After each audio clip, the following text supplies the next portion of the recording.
एक गरीब आदमी बद्दू रात के वक्त वो कहीं बेचारा सुबह से चला था, मदीने पहुंचते उसे रात हो गई। उसने डरते हुए ना खैमा बाहर लगा लिया। जहाँ रात हुई ना, आधी रात हो गई, 1-2 बजे समझ ले पहुंचा मदीने, तो उसने बाहर ने खैमा लगा लिया। बीवी उसकी उम्मीद से थी, बच्चे की विलादत का वक्त करीब आ गया, बीमार हो गई, उसने खैमा लगाया। बीवी अंदर है, हजरत उमर फारूक गश्त पे थे रात को, साथ एक गुलाम था। हजरत उमर फारूक रज़ी अल्लाह ताला अन्हु कहने लगे वो आग जल रही है थोड़ी सी, पता करो कौन है। तो आपका गुलाम पता करने का, तो बद्दू ने डांट दिया, कहने लगे जाओ तुम्हें क्यों बताऊं।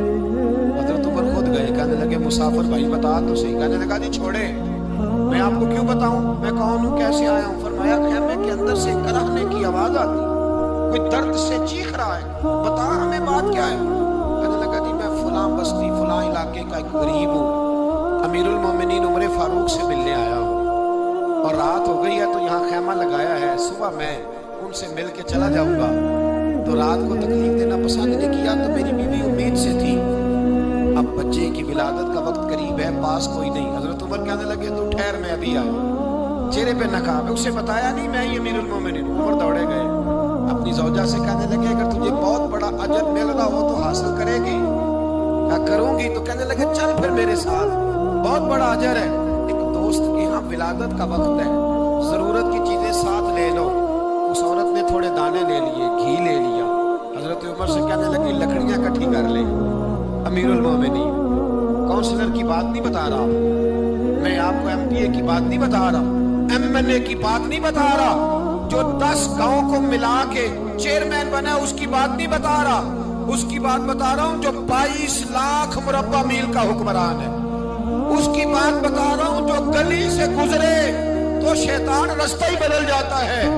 उसकी बात बता रहा हूं जिसके बारे में मेरे मुस्तफा करीम सल्लल्लाहु ताला अलैहि वसल्लम ने फरमाया मेरा उम्र तो वो है कि 950 साल हजरत जिब्रील भी इसकी शान बयान करे तो अजमत खत्म नहीं होती। इतना बड़ा शख्स।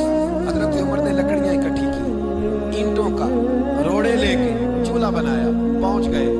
आपकी ज़ौजा कहने लगी ये थोड़े दाने डालने, घी डालने और एक लकड़ी लेके इसको हिलाएं, तैयार करें। खुद ज़ौजा अंदर चली गई, हजरत उमर बाहर पकाने लगे। वो बद्दू कहते हैं मैं इस तरह का उनके साथ बिहेव करने लगा जैसे वो किसी चौकीदार के साथ नहीं करता।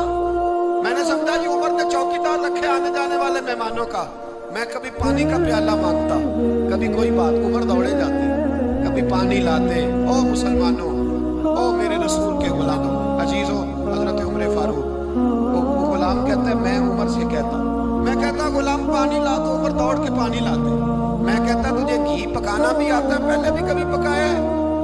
तो उमर फरमाते कोशिश तो कर रहा हूँ। मैं कहता पहले भी कभी तेरी बीवी ने ये काम किया है? तो हजरत उमर कहने लगे मुझे याद नहीं, पूछ के बताऊंगा। कहते क्या रंग था, क्या अंदाज था, क्या मुस्तफा की तरबियत थी, क्या अंदाज हुजूर ने सिखाए गुलामों को। ये किस तरह का अमीर है कि ये हड्डियां पका रहा है, फूंके मार रहा है एक गरीब के लिए, देहाती के लिए जिसे जानते भी नहीं। अंदर उस शख्स की बीवी के यहाँ बेटा पैदा हुआ तो हजरत उमर की बीवी अंदर से बोल के कहने लगी अमीरुल मोमिनीन मुबारक हो, आपके दोस्त के यहाँ बेटा पैदा हुआ है। जब कहा ना अमीरुल मोमिनीन मुबारक हो, वो शख्स कहता है मेरे हाथ कांपने लगे और मैं इस तरह दौड़ा कि मेरी पगड़ी गिर गई। मैं दौड़ा तो उमर ने बुलाया, कहा किधर जाते हो? कहने लगा आप अमीरुल मोमिनीन हैं, आप अमीरुल मोमिनीन, आप उमर हैं। कैसर व किसरा जिसके नाम से कांपे आप वो हैं जिसे मुस्तफा ने दुआ मांग के अल्लाह से मांगा, वो वाले उमर है आप। जिसके लिए अलीउल मुर्तजा फरमाते हैं मैं रोज दुआ करता हूँ, वो वाले उमर है। जिसके बारे में अबू बकर सिद्दीक ने फरमाया था कि मैं अल्लाह से कहूँगा मौला जो तेरे महबूब की उम्मत के हक में सबसे बेहतर था मैं उसे खलीफा बना के, वो वाले उमर है। उमर अमीरुल मोमिनीन की बीवी वो तो खातून अव्वल होती है, वो तो मलका होती है। तेरी बीवी ताई बनकर एक गरीब के बच्चे के पास बैठी रही विलादत के वक्त। उमर अमीरुल मोमिनीन होके तेरी दाढ़ी सारी धुएं से भर गई, तो ड्यूटी करता रहा। सैयदना उमर रो पड़े उस बद्दू को सीने से लगा के कहने लगे, तुझे पता नहीं तू कहाँ आया है? इस